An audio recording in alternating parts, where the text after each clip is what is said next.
Hi, hello everyone. Welcome to my YouTube channel, Study with Shankar.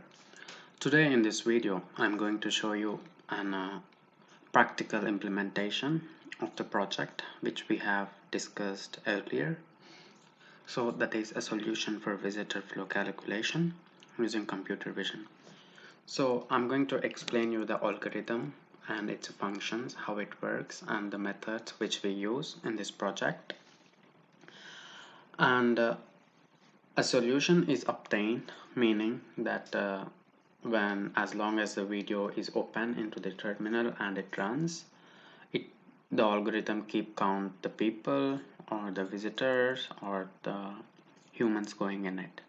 And in the terminal we can see the total count, how many people are moving. So to obtain this a total count, we need to stop the video for particular time since the video is dynamic. So when we stop and take one iteration and check, we can find that at that particular point or at that particular time, the overall people are flowing were 10 or 15 like that. So let's get started, and I would like to remind that I'm not starting this program in an empty worksheet. This is because I think it is much better to do in this way. Why? Because when everything is written already, and this is purely written by me, and this could save the time, especially for me at the moment I'm in my research. So I just want to share the knowledge which I have gained during this period, not write from the worksheet writing every single line, which is very time consuming.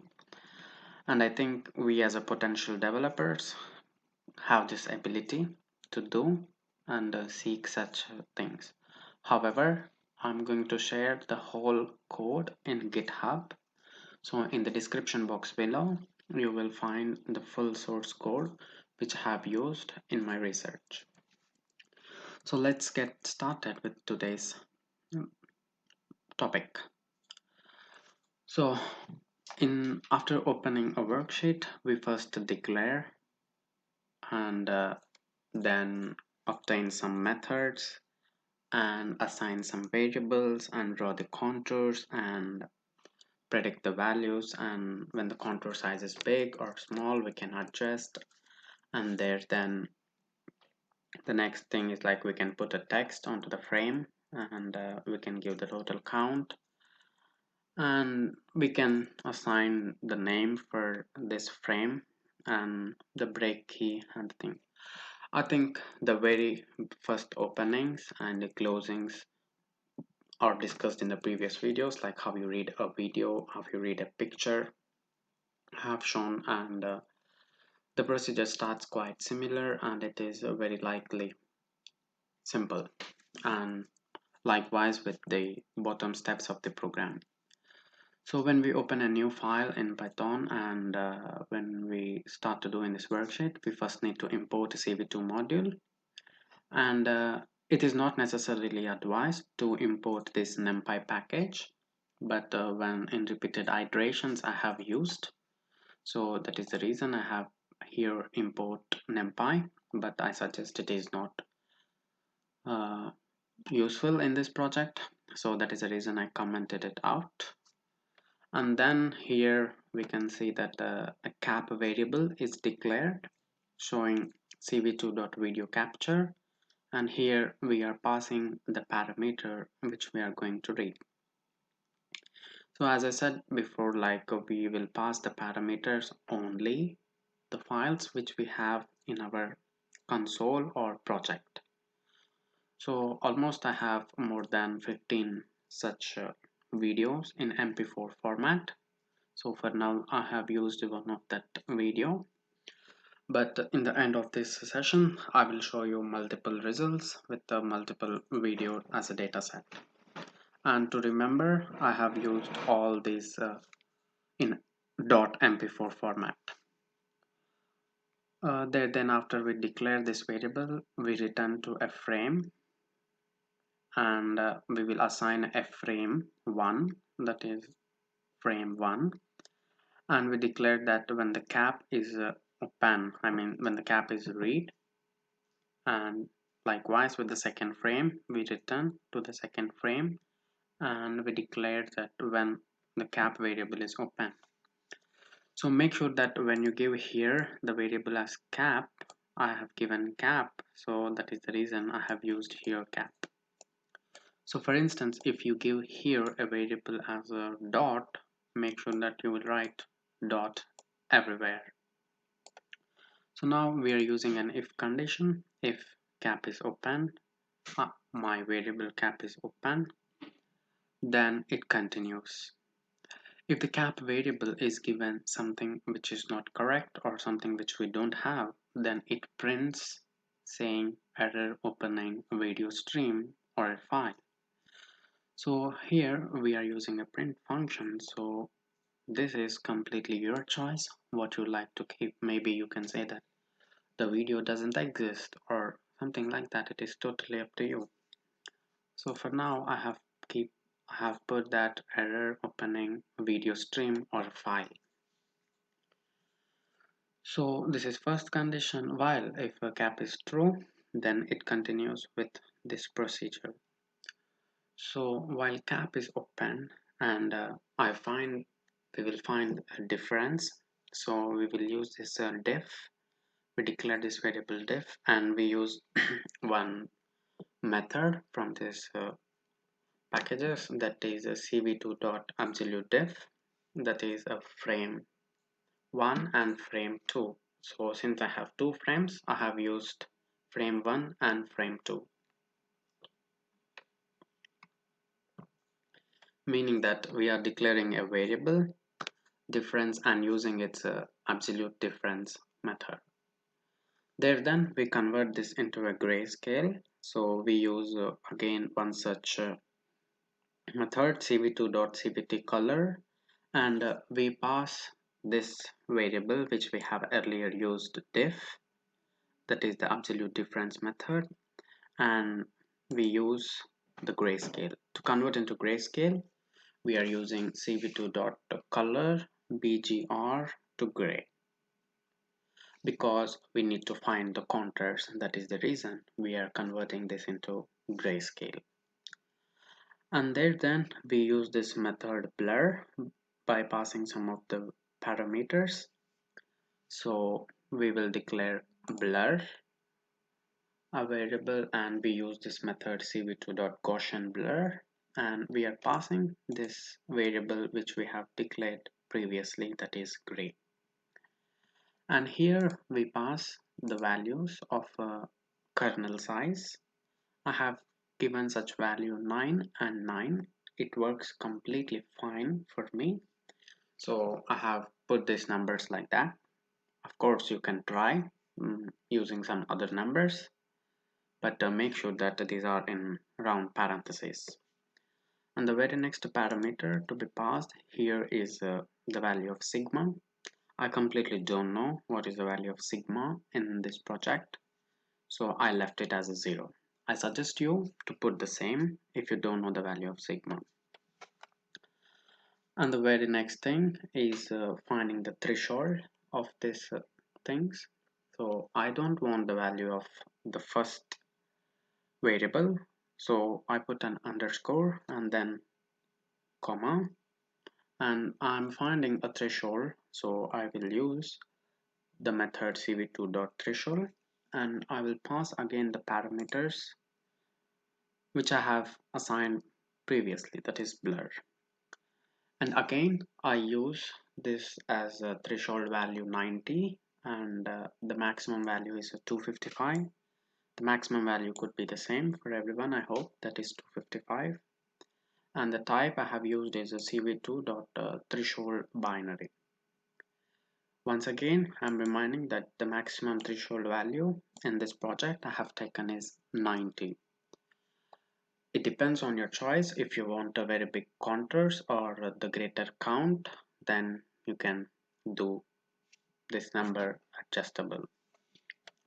And next we dilate this by filling the holes for the better contours. So we use dilated, and we will assign it with one method, that is cv2.dilate, and we shall pass the parameter threshold which we declared previously.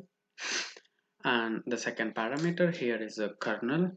As I said, I completely don't know again about kernel, so I have written none. If you have known, or if you know these values of kernel, well, you can write, but I don't know, so I use this none. And the iteration in this process I have given 5, and it completely works. However, it is also suggested you can use higher iterations by changing this number here. And the next, very important, is contours, which we are going to draw on the resulting frame. So we declare contours, and you can see that there is an underscore here, meaning I don't want the second values from here. So I use another method, cv2.findContours, which typically finds the contours, and later I will explain how you can draw the contours in this algorithm. There then you pass the parameter which we have declared before, that is dilated, and to put it this contours, I'm using this cv2.return tree, which puts the contours, and I use one more function, cv2.chain approximate simple. There are very many other functions up for this styles and font. It is totally your choice. In this project you see these packages and modules. There then we declare one class, and which has the values. As you can see, the things which we wanted are the real things which we see in the video, which are like persons, background, bicycles, trees, potted plants, and all such things. Like these are, you will know these classes when you will have a data set and you know what the video is exactly and what exactly you have. For instance, you have a data set of people flying at airport. So you know that in airport, aeroplane is very important, and you will have pilots and all such things. So well, in that case, you can write in your class aeroplane, runway, air traffic signal tower, and all such things.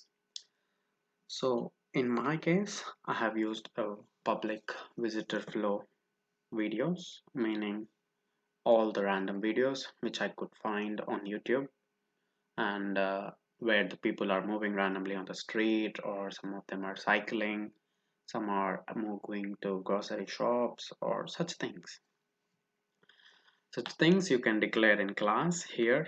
Well, this is, I think it is small. Maybe when you have a larger data set, this could be more. So again, make sure that these are in square parentheses and double quoted each time. And next, the next heart of the hard part of this solution is here, from this part, which typically says that we are assigning an array called results. Says that when the results are open, we will print this contours length, meaning we will print the total number of contours, or where the movement on humans is done. And the next step is, again, these contours are again assigned to an array, and we are printing the total number of visitors at this place. And here is one more condition: if the results are less than 700, I am printing the results. I think it is a good number, what I have found in my research, and without any noise in the program or without any disturbances. It exactly tracks, it exactly finds the contours and draws. Of course, you can also put greater number, but this could be more noise, and resulting the results as a poor. So for in contours, we should now declare the axis and methods to draw. So I'm giving X, Y, W, and H, and I would like to draw a rectangle contour. As I showed previously, you can draw many geometrical shapes using this computer vision in Python. I'm using one such geometrical shape, bounding rect. You can use a circle or a triangle or many other things.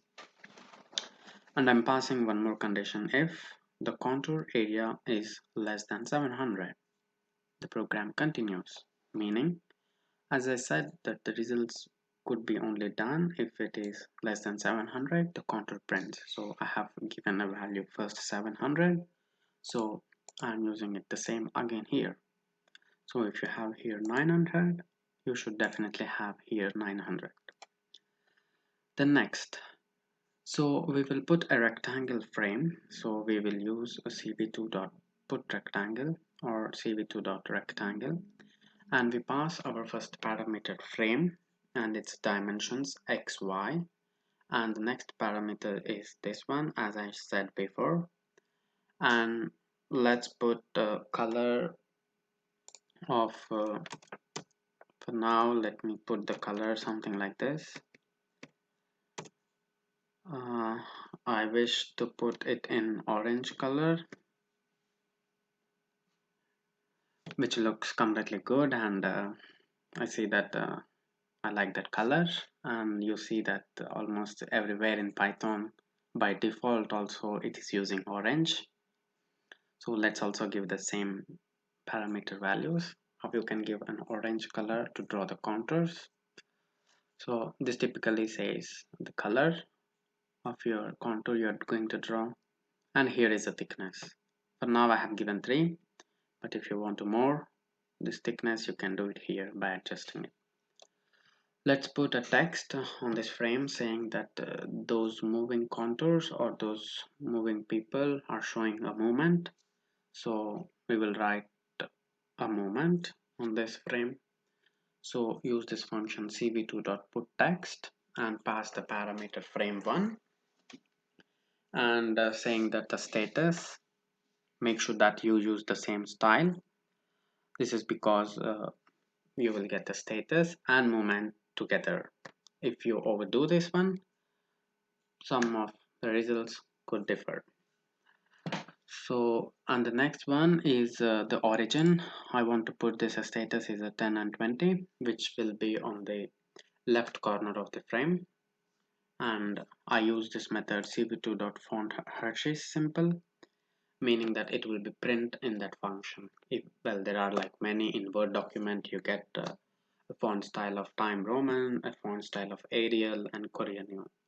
Likewise, in Python, we have very many font styles. I'm using one such font style. As you can see from the very first lines, everywhere I have used the same. So once again, I'm using this CV2 Hershey's Simplex. This is the first text which we are printing. And again, once again, I define the color for this one, that is a red. So I put the last parameter 255 in RBG scale, and the thickness again I have given is 3.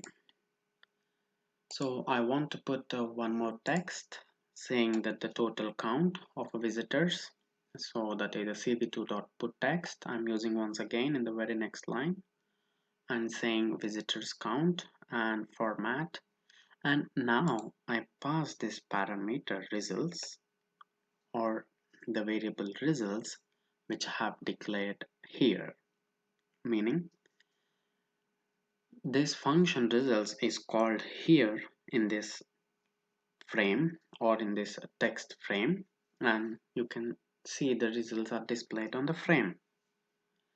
And I've given the origin as 10,95, meaning it will be slightly below the movement as you have seen in the before step, and the thickness here is again 3. And in the very next line I would like to print the total count, that is also set in an origin of 10 and 55, and I use once again this function of method cv2.font Hershey's to look everything in the same, but this time I changed the color and which looks like this. Well, if you have this confusion about this RBG scale, I will put in the description box what exactly each color in this parameter mean. So typically we will have 3 zeros in one round parenthesis, and we can equate it to RBG. And each time when you pass this number 255 at one place, you will have a one color. I will show you this in the description box and these indications of these colors so that you can play with this algorithm with the different colors and do such thing, very interesting things. Well, if you do such interesting things, you feel more interested towards the project which you are into, and which leads a good result in the end. And we are almost done with this keeping text. So typically we have on our resulting frame, we will have a viz status saying moment and a count of visitors, and we will call the function here results and the total count. And I forgot to mention that here we are passing the variable contour which we have declared here, which shows the maximum number of people. And the next is like we return, and we would like to show a display frame, right? So we use this function cv2.imshow, and here I am writing in the heading solution for visitor flow using computer vision. This is because that is our project name. You can write something other, but this looks more relevant to the topic which we are doing and the obtained result.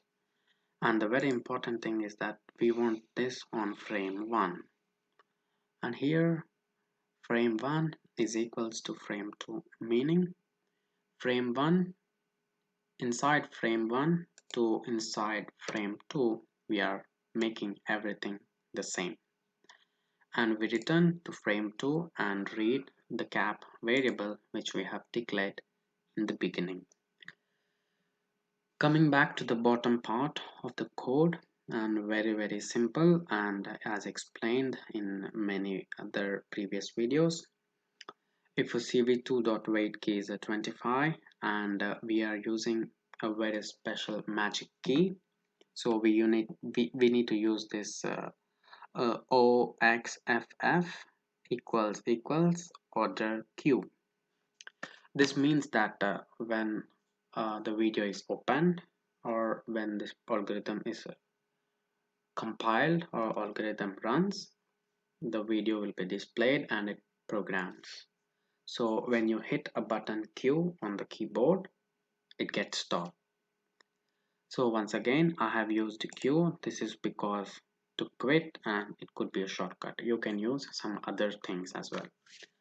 So I'm breaking after this, and I am closing the conditions which I have used, and I'm closing break once again, and let's release the cap variable which releases all captures and destroy all the windows once it is closed, such that it makes plain and smooth to run further. And yes, that's it. We are almost done with the explanation of programming. I have explained to the point where everything works and how everything is written in this piece of code, which looks quite complex by at the first time when you see, but it is very simple to do. And now let's compile this. So I will use first one video from my project, that is one video. So again, to note that I have used mp4 format, so that is why I have to give this extension .mp4. I can show you that here it is one video .mp4 here, so that is the reason here I have used the same. Well, let's run this function and see. Let's run this program and see.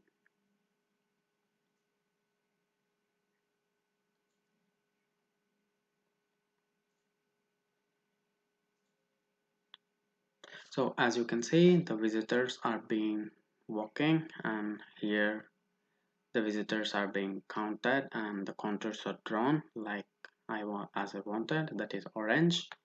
And you can see here in the terminal at some point the total visitors are counted. For instance, if I break at this iteration, at that particular point the total visitors were 2. So that is how you read. And I think I remember in the previous video or about the introduction, I have demonstrated in the prototype to use a green color in the frame. So I will pass this value such that I will get a green colored contour on the frame or the video which I'm displaying. Now, well, let's try some another video, that is 11 video, meaning I have quite many videos, as I said, like since in this research I need to use a lot data set, so I have quite many, but I'm passing one such parameter here, and let's see how it runs. So well, you can see like here there are people moving, and you can see here the status as movement and the total count and the visitor count. Here is also total count of the visitors are 20. At that particular point, when I break these windows, there were 20 people moving in the frame. And one thing that here in this video, as long the video runs, the visitor counts. Let me check in this video. The total count, I'm sorry, the total count, it keeps changing like this. This is because the video is dynamic, meaning the video is processing. So once we break this, then we analyze that at particular point we have 18 people moving there, or 18 contours drawn on that particular video. So this is all about the project which I was going to deliver and which I have promised. And this is a very real life project and very interesting. And as I said, like this could be used in classroom environment for different projects and different courses where you can deliver such things. And to make this more complex and to make much more better in this, you can run this iteration process for very many videos and make a table and analyze these results, and then you will come to some graphs and you can conclude from your point of view as well. And to be very more in programming and to be very challenging, you can start to build a user face and import videos directly from the user face to the programming part. I hope that you find this video very interesting, and I believe that at least you will start at some point and find this video useful. So as I promised, I will put the source code in the description box. I will also put the color indications of R, B, G and which color mean what exactly. And I will also put the 2 video links or 2 video sources link which I have used here in the program. And thank you once again for watching.